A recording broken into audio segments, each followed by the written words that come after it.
نحمده ونصلي على رسوله الكريم أما بعد إذ قال إبراهيم ربي الذي يحيي ويميت قال أنا أحيي وأميت قال إبراهيم فإن الله يأتي بالشمس من المشرق فأت بها من المغرب فبوهت الذي كفر.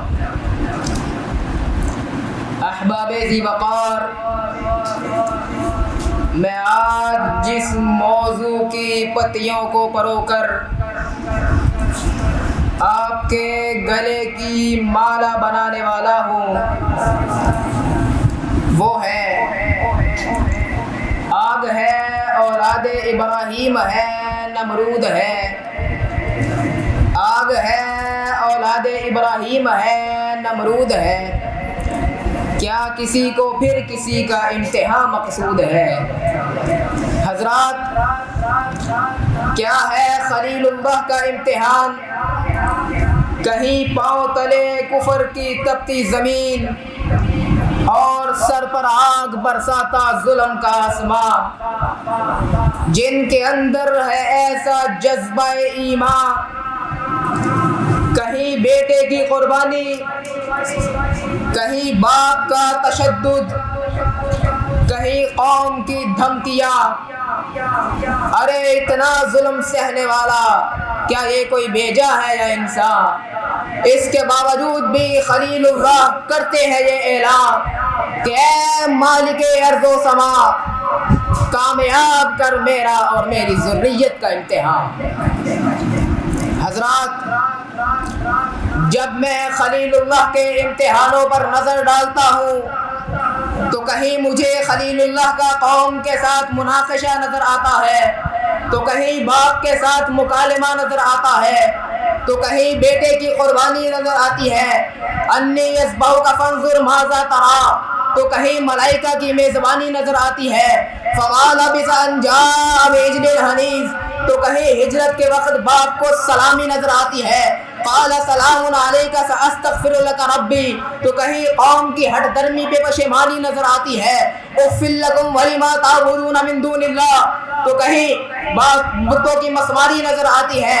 فجعلهم جذاذا الا کبیرا لهم، تو کہیں بیت اللہ کی معماری نظر آتی ہے. وَإِذْ يَرْفَعُ إِبْرَاهِيمُ الْقَوَاعِدَ مِنَ الْبَيْتِ، تو کہیں آگ میں ڈالے جانے کی تیاری نظر آتی ہے. قَالُوا حَرِّقُوهُ وَانصُرُوا آلِهَتَكُمْ، تو کہیں فرشتوں کے سامنے بھی خودداری ہے، اسی پہ فرمان خداوند واری ہے. وَإِذِ ابْتَلَىٰ إِبْرَاهِيمَ رَبُّهُ بِكَلِمَاتٍ فَأَتَمَّهُنَّ، اور جب ابراہیم کو اس کے رب نے چند باتوں کے ساتھ آزمایا تو ابراہیم نے انہیں پورا کر دکھایا. حضرات، خلیل اللہ تو وہ ہے کہ زندگی کے امتحان میں ڈالنا جن کا مقصود رضائے الہی کا حصول، جن کا مطلوب مشکلات جھیلنا، جن کا اسلوب توحید ہے، جن کا منشور بس سب کچھ اسی پہ ان کا مرکوز، خواہ دشمن باپ ہو یا نمرود. اسی لیے دنیا یہ کہنے میں ہے مجبور، آگ ہے اولاد ابراہیم ہے، نمرود ہے. آگ ہے اولاد ابراہیم ہے، نمرود ہے. کیا کسی کو پھر کسی کا امتحان مقصود ہے؟ حضرات، خلیل اللہ تو وہ ہے کہ زندگی کو امتحان میں ڈالنا جن کا مقصود. جب میں تصورات و تخیلات کی وادیوں سے نکل کر حقیقت کے آئینے میں جھانکتا ہوں تو دیکھتا ہوں ایک عجیب سا احرام بپا ہے، ظلم و بربریت کو شور و غل مچا ہے. کہیں شرک و بدعت کی انتہا ہے، تو کہیں مذہب پرستی اور خود پرستی اور انا ہے، تو کہیں نمرودیت کا فتنہ ہے، تو کہیں انتشار پسندی ہے، تو کہیں کفر کے استعمار اور کہیں توہین انبیاء ہے. پھر سوچتا ہوں کہ اب بھی کسی نہ کسی کا ضرور امتحان ہے. اسی لیے کہ خلیل کا باقی ابھی تک عزم و نشاں ہے، خلیل کا باقی ابھی تک عزم و نشاں ہے، جس کی ایک ایک بات پر اترا قرآن ہے. اسی لیے یہ کہنے میں مجبور پورا جہاں ہے، آگ ہے اولاد ابراہیم ہے، نمرود ہے. آگ ہے اولاد ابراہیم ہے، نمرود ہے. کیا کسی کو پھر کسی کا امتحان مقصود ہے؟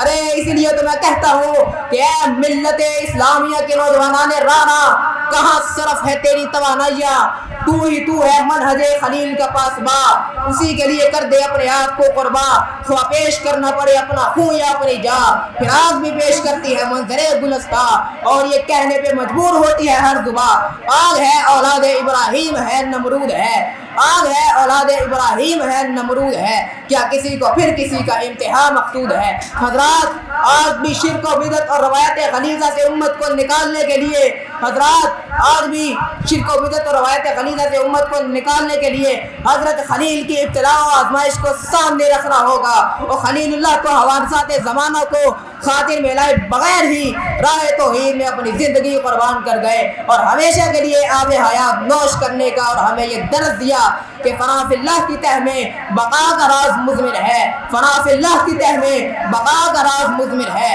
جسے مرنا نہیں آتا اسے جینا نہیں آتا۔